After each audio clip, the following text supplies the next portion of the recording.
Hello everyone, how to towards back with another new video, and in this video I'm going to show you how to get Wise Finance app in your device.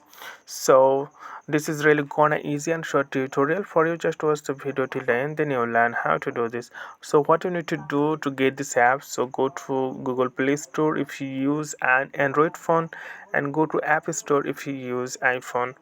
Then tap on your app, and then you have to search here the name Wise.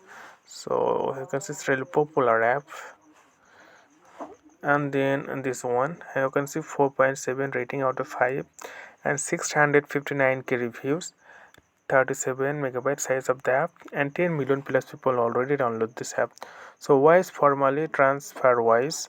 So what you need to do to get this app, so simply tap on the install button, then it takes few moments to install in your device. So okay friend, I hope this video is helpful for you. So today is no more, and thank you for watching.